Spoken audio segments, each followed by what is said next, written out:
आज करो इस तो ऐसे वाजवान दानिवल कर्मच रेसिपी शेयर। अस्सलामु अलैकुम वरहमतुल्लाहि वबरकातुहू। अच्छी उम्मीद जे तुम सारी ऐसो बसीत सलामत। अल्लाह ताला थीन तुह तो ऐसे पनस हिफ्ज अमानस मज। यपर किन त्रो मे लेज मज आब सेर 1.5 सेर तिकाज मे आज तुह सतन दानिवल कर्मच रेसिपी करें शेयर। तो वन लज मे लेज गगस तो अत मज त्रा बह माज दानिवल कर्म बनाने बापत मे निमुत 1 किलो माज। फिलहाल मे यह माज पाकस लागन। बह कर रेसिपी मुतलिक तो इन डिटेल कत वन गो कहन विवरण वनो नुस्ख तथ वीडियोस मज। मे उम्मीद जे तुम वो वीडियो आखिरस ताम। ये कोर मे माज सतन अदरक तो रुहन ऐड सती त्रोस नुन चमच खंड तो यह लागोन फिलहाल पाकस। अत रेसिपी मज ज्यादा मसाल इस्तेमाल कर। बह कुस मसाल त्राव अत अम मजीद सह वो तुम ब्रोह कुन। फिलहाल था बह दानिवल तैयार कर। दानिवल मे दान कर अलग तो पान मे अत कर अलग। यह पान मे दानिवल हुंद रेसिपी मज इस्तेमाल कर यानी कि अत पूर पे दन कर अलग तो वथर कर अलग। बह कर यह काम तो सती वनो तुह नुस्ख वन ब्रोह बह गो बट अंजलि हुंद नाव। बट अंजलि मीन फैन तो यह मान वीडियो डेली वुचान तो लाइक तरान तो बाकिन शेयर तरान। अम बापत बह इहुंद तो बे तिमन तमाम विवरण हुंद तह दिल शुक्रिया अदा करान यम मान वीडियो बाकिन सत शेयर करान। तुम मे सपोर्ट करान तो मोन तुह दुआ जे अल्लाह ताला करें तुह हर रज काम मज मदद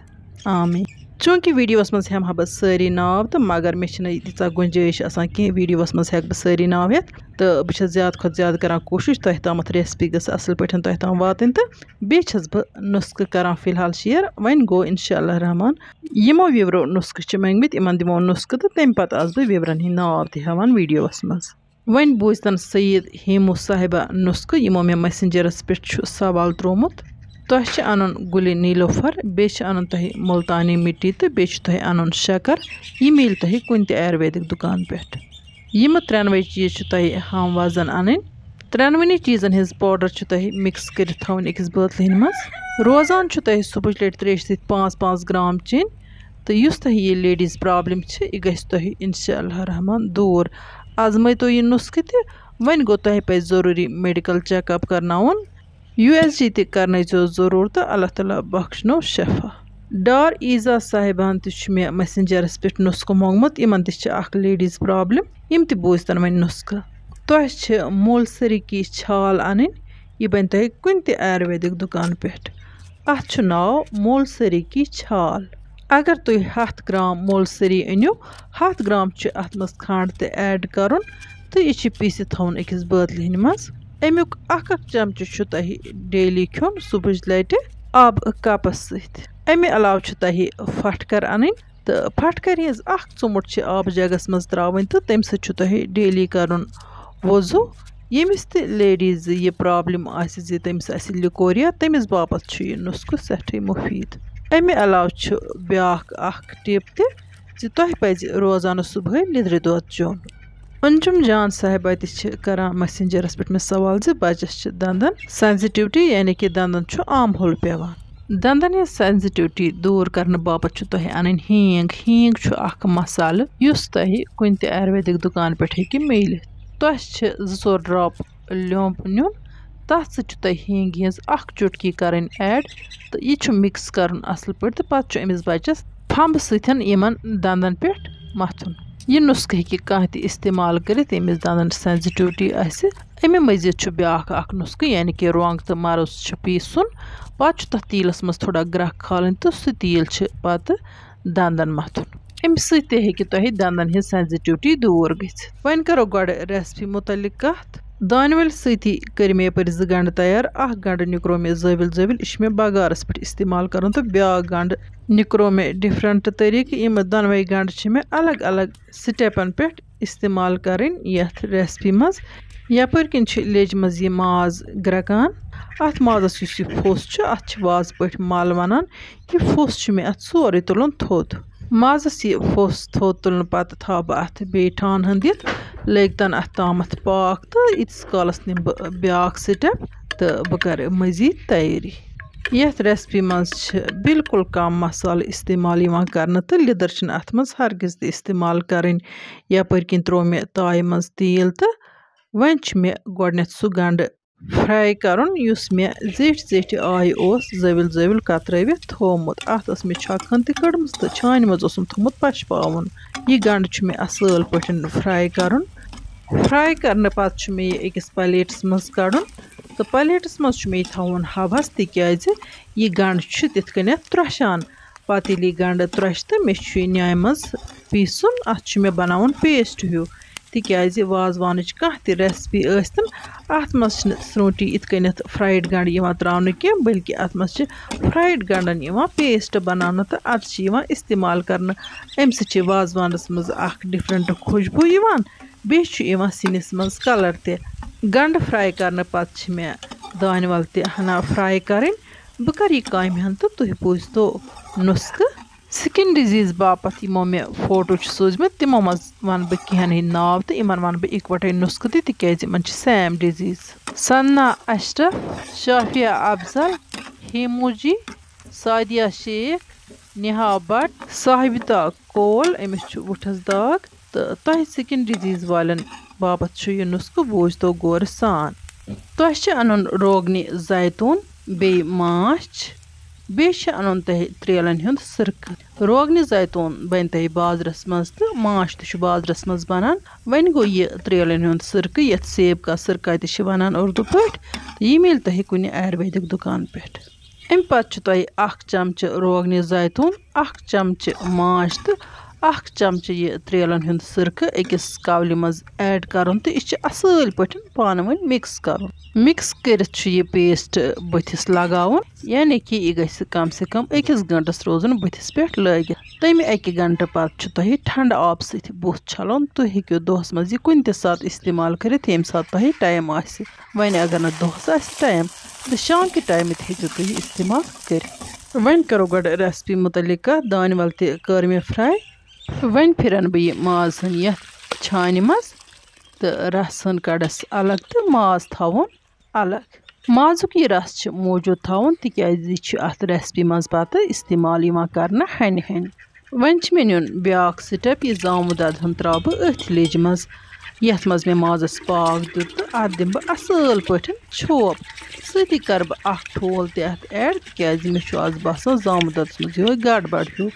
कह तुन जामुन ददस पे रनो तथ जामुन ददस ठोल अम मख हेकान ऐड कर ताकि यह जामुन दद फट न पत सिन रनस दौरान कह वन अगर कंस ठोल ऐड कोरमुत कह या कुन वक्त जामुन दद ग खराब यखन फट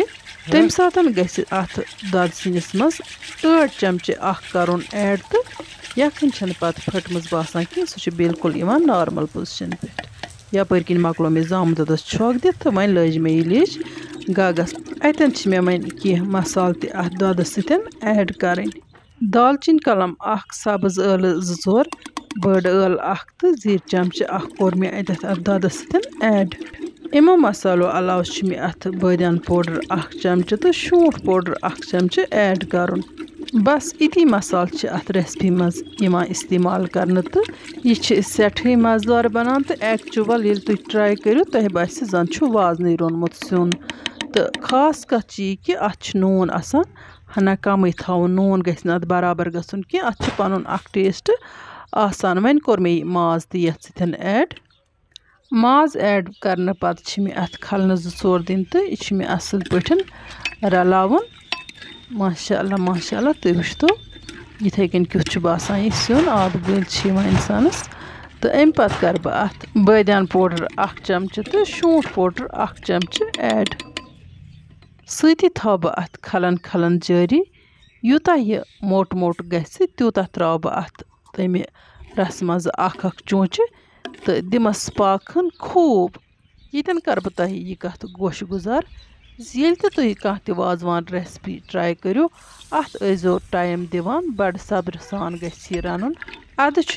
वाजवान सिन बिल्कुल वाजवान को हूँ मज गन गरस मज तो ट्राई कर मीडियम फ्लेम पे थवित अत खूब पाकन दिन तो आजुक रस अत मज सोरे इकवटे ऐड कर गड त्रे 2-3 काशव तो अम पे अत दिन खूब पाकन युथे बस यखन लज मटन तो पे त्रोस बे 2-3 काशव 2-3 स्टेपन मज अत यह रसन कर कंप्लीट यानी कि तूत अत पाक वन दिन दौद त्रित यपर किन करक बह वन गंड तैयार यम गंड त्रोश त्रोश गोमुत तो यम यथ न्याय मज दगन तो मिक्सरस मज हेको यम पीसित यमन गंडन महीन पेस्ट बनावन कह ते वाजवान रेसिपी ये तुम ट्राई करो तथ मज गसन गंड त्रावन इथे कन पेस्ट बनवित यन कर बह तिमन व्यूवरन यह कथ गोश गुजार इन मे नुस्ख वन मेहरबानी करित लिखो कमेंट बॉक्सस मज मे जरूर ज म्यूल नुस्ख ताकि मे लगे पता तुम छुआ वीडियो वुछान कि नुस्ख छु बल मंगान मैसेंजरस पे यम नुस्ख वनस मे वारिया मेहनत लगान इसलिए गि बेगरज पे नुस्ख मंगुन यमिस ज्यादा मजबूरी या युस ट्राई यसान कर तमसी पे नुस्ख मंगुन